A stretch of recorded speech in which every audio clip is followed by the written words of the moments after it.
Kejaksaan Agung menemukan posisi tersangka kasus dugaan korupsi tata kelola minyak mentah dan tindak pidana pencucian uang. Riza Khalid terindikasi terakhir berada di kawasan Asia Tenggara atau ASEAN.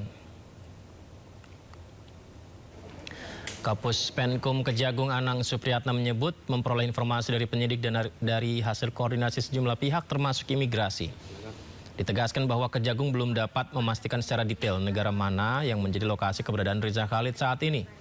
Yang terpenting adalah terbitnya Red Notice Interpol secara signifikan membatasi ruang gerak tersangka. Baik, memang kita tinggal menunggu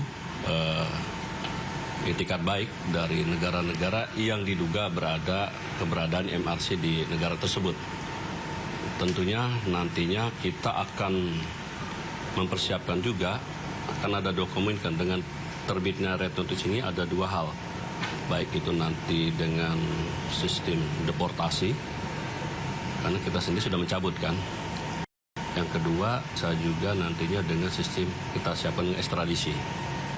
Informasi dari penyidik sih ada di salah satu negara. Negara di wilayah ASEAN. Informasi penyidik, tapi pastinya saya tidak bisa memastikan. Yang jelas dengan terbitnya Red Notice ini akan membatasi ruang gerak yang bersangkutan karena akan termonitor oleh imigrasi seluruh negara-negara yang terikat dengan Interpol. Sidang gugatan ijazah Presiden ke-7 Republik Indonesia Joko Widodo melalui mekanisme Citizen Lawsuit digelar di Pengadilan Negeri Solo. Dalam persidangan diwarnai interupsi dari pengacara Joko Widodo.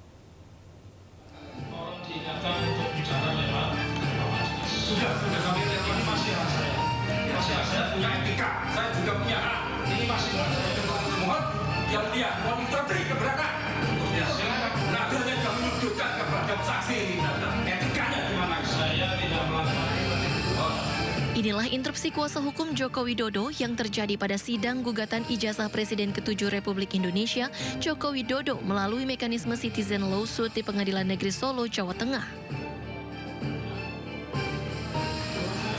Lontaran interupsi terjadi saat pengacara penggugat M. Taufik mendengarkan keterangan saksi dari pihak tergugat, Rice Dwijaya, teman kuliah kerja nyata atau KKN Jokowi dari Fakultas Biologi UGM. Rice mengaku mengenal Jokowi sejak KKN di Desa Ketoyan, Kecamatan Wonosegoro, Kabupaten Boyolali, Jawa Tengah. Selain Rice, hadir juga teman Jokowi, Yohanas, dari Fakultas Hukum. Sementara saksi lain adalah Moh Karno, anak kepala desa Ketoyan. Menurut pengacara penggugat M. Taufik, interupsi yang dilakukan pihak Jokowi merupakan suatu kepanikan. Dinamika saja, kalau saya lebih mencubit itu kepanikan, karena kita bisa melanjangi saksi.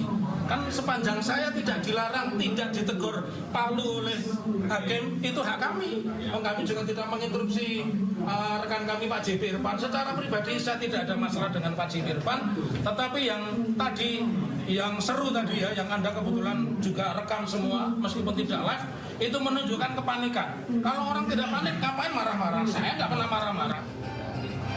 Sementara itu pengacara Jokowi, YB Irfan, mengaku protes keras karena pertanyaan tidak mengarah ke substansi. Karena pertanyaan yang disampaikan tidak substansial.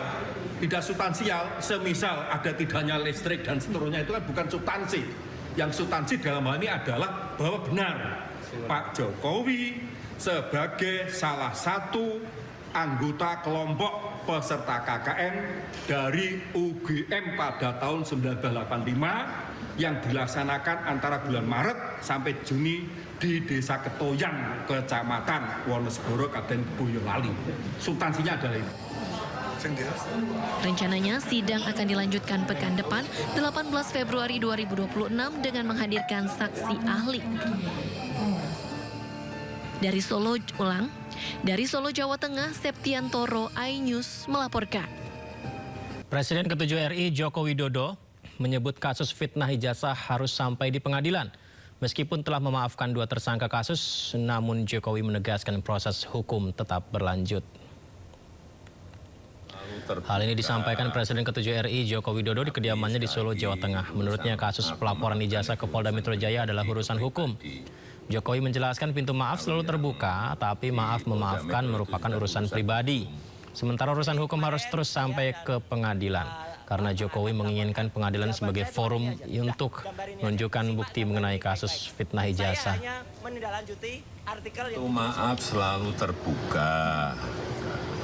Tapi sekali lagi urusan maaf, memaafkan itu urusan pribadi ke pribadi. Kalau yang di Polda Metro itu sudah urusan hukum. Artinya urusan pribadi ya urusan pribadi, maaf memaafkan, tetapi urusan hukum ya urusan hukum. Dan memang harus sampai ke pengadilan. Karena kalau enggak, saya enggak punya forum untuk menyampaikan bukti mengenai kasus ijazah. Ya pemirsa, informasi berikutnya, ditegur kotor oleh Presiden Prabowo Subianto. Aksi bersih-bersih sampah langsung dilakukan di Pantai Kute pada Selasa pagi tadi. Gubernur Bali pun membentuk Satgas Penanganan Sampah.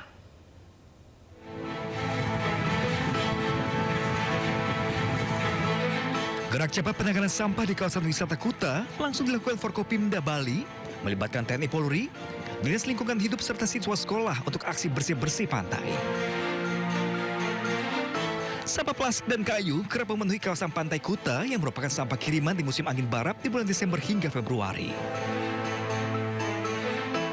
8 alat berat pun dikerahkan membantu kegiatan. Sampah yang terkumpul akan dipilah untuk dijadikan pupuk kompos dan sisanya dibawa ke tempat pembuangan akhir. Ini sampah itu di laut ada dua, ada anorganik dan organik. Yang anorganik tentunya itu campur antara plastik, ada dedaunan, ada binatang-binatang laut.